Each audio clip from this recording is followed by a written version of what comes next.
ইডলি আর দোসা সব ভুলে যাবেন মাত্র 2টি উপকরণ দিয়ে 5 মিনিটে। তেল ছাড়াই এমন নরম সুস্বাদু আর স্বাস্থ্যকর নাস্তা তৈরি করা যায়, না দেখলে বিশ্বাসই হবে না। শেষ পর্যন্ত দেখুন, কারণ শেষে দেখাবো কিভাবে এটি একদম পারফেক্ট নরম ও স্পঞ্জির মতো বানাবেন। চলুন শুরু করা যাক। প্রথমে একটি বাটির মধ্যে নিয়ে নিচ্ছি মেজারমেন্ট কাপে মেপে 1.5 কাপ পরিমাণ সুজি।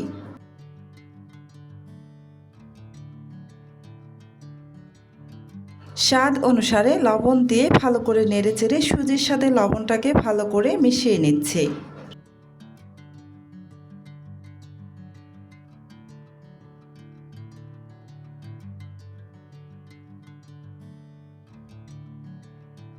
মিশিয়ে না হয়ে গিয়েছে, এবার অল্প অল্প করে পানি দিয়ে এই সুজিটাকে একটু ভালো করে ভিজিয়ে নেব। সুজিটা ভিজিয়ে এমনভাবে ভিজাতে হবে যেন খুব বেশি পানি না হয়ে যায়, জাস্ট সুজিটা ভেজাবেন, খুব বেশি কিন্তু পানি দেওয়া যাবে না। এই তো আমি অল্প অল্প করে পানি দিয়ে জাস্ট সুজিটাকে ভালো করে ভিজিয়ে নিলাম। ভালো করে নেড়েচেড়ে পানির সাথে মিশিয়ে নিয়ে এবার ঢেকে রেখে দেব প্রায় 5 মিনিটের মতো।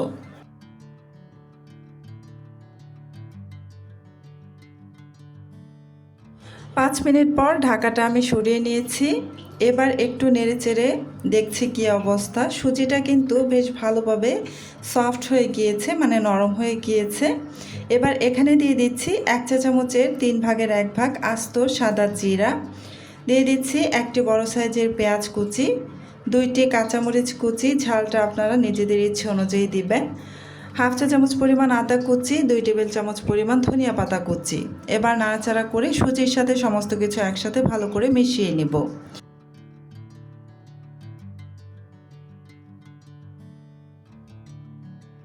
আমি হাত দিয়ে ভালো করে মিশিয়ে নেব, যাতে করে এই পেঁয়াজের পাপড়িগুলো আলাদা হয়ে খুব ভালো করে সুজির সাথে মিশে যায়। সমস্ত উপকরণ একসাথে ভালো করে মেখে মিশিয়ে নিচ্ছি। এই পর্যন্ত যারা যারা আমার ভিডিওটা দেখতেছেন, প্লিজ আমার ভিডিওতে একটা লাইক দিয়ে দিবেন।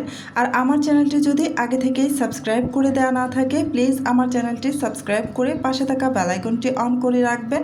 এতে করে যখন আমি নতুন নতুন রেসিপির ভিডিও আপলোড করব, তখন সাথে সাথে আপনার ওখানে নোটিফিকেশন পৌঁছে যাবে। ভালো করে মিশিয়ে নিয়ে এবার এখানে 1 টেবিল চামচ পরিমাণ চিনি দিয়ে আবারও ভালো করে মিশিয়ে নিচ্ছি। চিনিটা অবশ্যই দিবেন। আমি এখানে 1 টেবিল চামচ পরিমাণ চিনি ব্যবহার করেছি।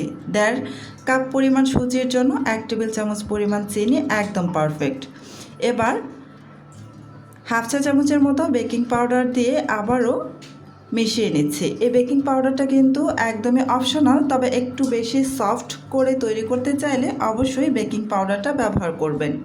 এবার ঢেকে আরও 5 মিনিট রেখে দেব।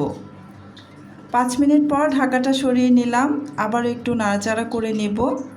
আলতো হাতে এ পর্যায়ে নাড়াচাড়া করে নেবেন, খুব জোরে প্রেস করে নাড়তে যাবেন না। আমি আলতো হাতে নাড়াচাড়া করে নিচ্ছি।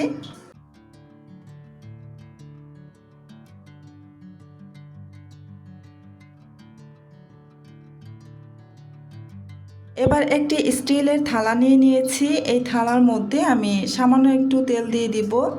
এবার ব্রাশ করে নিচ্ছি পুরো থালার গায়ে।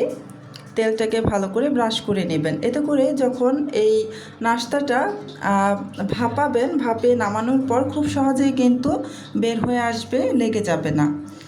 থালার মধ্যে ভালো করে তেলটা ব্রাশ করে নিয়ে এবার এখানে আমি এই সুজির মিশ্রণটা দিয়ে দিচ্ছি। সম্পূর্ণ সুজির মিশ্রণ দিয়ে দিচ্ছি।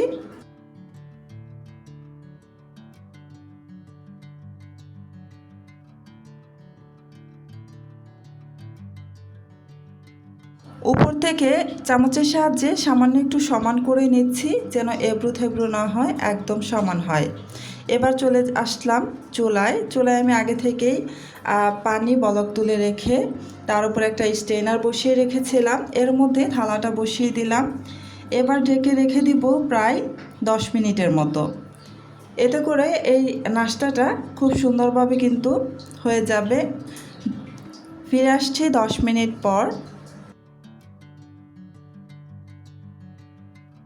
10 মিনিট পর ঢাকাটা সরিয়ে নিলাম। এবার একটু চেক করে নিব।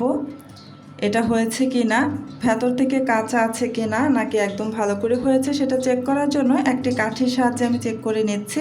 কাঠিটা এভাবে মাঝখান বরাবর ঢুকিয়ে দিলাম, আর দেখুন একদম কিন্তু কাঠিটা এরকম ক্লিন এসেছে। যদি ক্লিন আসে তাহলে কিন্তু বুঝে নেবেন এটা হয়ে গিয়েছে পারফেক্টভাবে।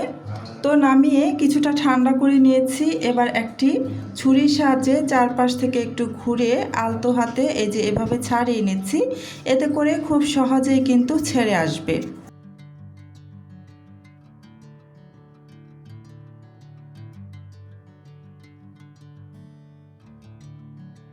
এবার একটি প্লেটের মধ্যে এই নাস্তার থালাটাকে উল্টে দিয়ে আমি আলতো হাতে একটু টোকা দিয়ে নিচ্ছি, আর দেখুন খুব সহজেই কিন্তু বের হয়ে এসেছে। এবার এই যে দেখতেই পাচ্ছেন কতটা সুন্দর হয়েছে, একদম সফট স্পঞ্জিও হয়েছে। এবার এটাকে আরও একটা কাজ করতে হবে। চুলায় একটা প্যান বসিয়ে দিয়েছি, প্যানের মধ্যে আমি খুবই সামান্য একটু নামমাত্র একটু তেল দিয়ে দিয়েছি।